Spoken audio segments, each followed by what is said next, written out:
Secondly, it should guarantee, in relation to profiting from education, that everybody has the right to profit from education, meaning has the right to be able to achieve academically in school as well as anybody else, regardless of what their mother tongues are. And some of your data, for instance, showed that that is not always the case, and we know that that is not the case for most minorities in the world.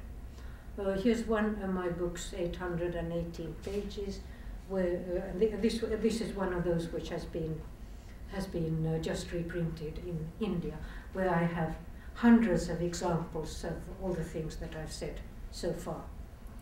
The question then is then, and now I'll come to the main aim in my talk. How should indigenous, tribal and minority education be organized? Firstly, what are the educational goals that should be reached? Secondly, what kind of models of education have been used, with what results? Thirdly, what is the role of the mother tongues in the various models? Which models reach the goals? And what are the principles that should guide the education if we build on solid research results and not, for instance, prejudices and beliefs that educational authorities may have or the state as an organization may have? Firstly, educational goals. And I see that a good educational program for both indigenous, tribal and minority children and dominant group children has to lead to the following goals from a languages and identity point of view. There are obviously many other types of goals, so I'm only talking about language and identity. Firstly, high levels of multilingualism, and minimally 3 languages in most cases. For instance, in Finland, Finnish, Swedish and English, or Sami, Finnish and English, and so on. And maybe French, Spanish, Russian, whatever, in addition, but minimally 3 languages. Secondly, a fair chance of achieving academically in school. Thirdly, a strong, positive multilingual and multicultural identity and positive attitudes not only towards self, but also towards others, including the dominant group, of course. And lastly, a fair chance of awareness and competence building as prerequisites for working for a more equitable world, for oneself and one's own group, as well as others locally and globally. So these are the educational goals that I'm going then to see whether the different models can reach. If we take prototypes in multilingual education, meaning mother tongue-based multilingual education, we have non-models. I'm not going to talk about them. Submersion, for instance, is a typical non-model because it is not bilingual education or multilingual education. Weak models are multilingual education, and strong models are multilingual education. The non-models and weak models do not reach the goals. Only the strong models do.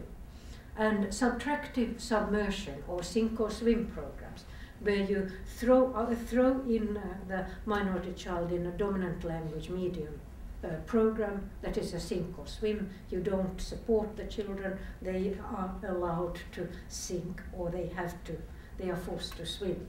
So subtractive submersion or sink or swim programs for linguistic minority children and other minoritized children belong to non-models. Majority children also have non-models, mainstream monolingual programs, maybe with some foreign language teaching as a subject. That doesn't lead to high levels of bilingualism or multilingualism. The most important pedagogical reason for both languages disappearing and for so-called illiteracy, I don't like the term, because people should not be defined negatively in terms of what they do not know. People should be defined positively in terms of what they do know. And therefore that's also one reason why I don't like non-dominant. So the most important pedagogical reason is the wrong medium of teaching. And of course we have other reasons which are not pedagogical, like poverty, for instance, in this country. Most indigenous, tribal and minority children and children from dominated groups are taught through the medium of dominant majority languages subtractively in submersion, sink or swim programs. And definitions, subtractive teaching through the medium of a dominant language replaces indigenous, tribal or minority children's mother tongues. It subtracts from their linguistic repertoire. Whereas additive teaching, which is what we should have, through the medium of the indigenous and minority mother tongues, with good teaching of the dominant language as a second language, adds to these children's linguistic repertoire and can make them high-level bilingual or multilingual, because they can learn both their own language and other languages well. Assimilation is subtractive, integration is additive. Assimilation is enforced subtractive learning of another dominant culture, including dominant language, by a dominated group. Assimilation means being forcibly transferred to another group, which has quite a lot to do with the United Nations Genocide Convention's definitions of what genocide is. One of the definitions says exactly that. It is a genocide if children are forcibly transferred from their own group to another group. Integration, on the other hand, is characterized by voluntary, mutual, additive learning of other cultures, including other languages. Integration means a choice of inclusive group memberships. Now, what does this subtractive dominant language medium education do for indigenous, tribal and minority children, meaning this non-model? Firstly, it prevents access to education because of the linguistic, pedagogical and psychological barriers that it creates, and thus it violates the right to education. It also often curtails the development of the children's capabilities, which is something that all other speakers have talked about too, and thus it perpetuates poverty. And Amartya Sen thinks that poverty is not mainly about money and other financial resources. It is about curtailing capabilities, preventing children from having a choice in their life.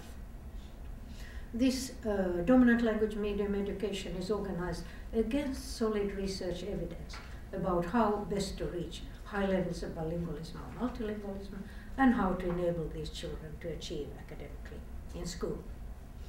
Robert Dunbar and I, he's a human rights lawyer, and I have written recently a new expert paper for the United Nations Permanent Forum on Indigenous Issues. We call it Forms of Education of Indigenous Children as Crimes Against Humanity, and it's easily downloadable either from the United Nations system or from my homepage, and we show, among other things, the following in this. Dominant language medium education for these children can cause serious physical and mental harm.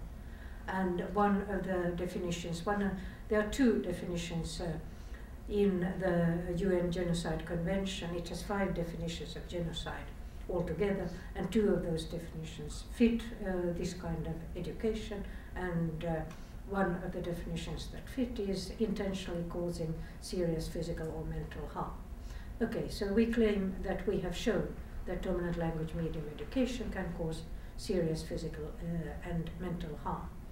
So it can have harmful consequences socially, psychologically, economically and politically. It can cause very serious mental harm, social dislocation, psychological, cognitive, linguistic and educational harm, and partially through this also economic, social and political marginalization.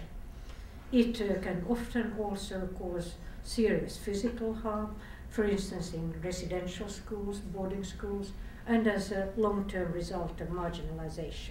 So we see overrepresentation of poverty, alcoholism, suicides, incest, violence, and so on among a lot of indigenous peoples.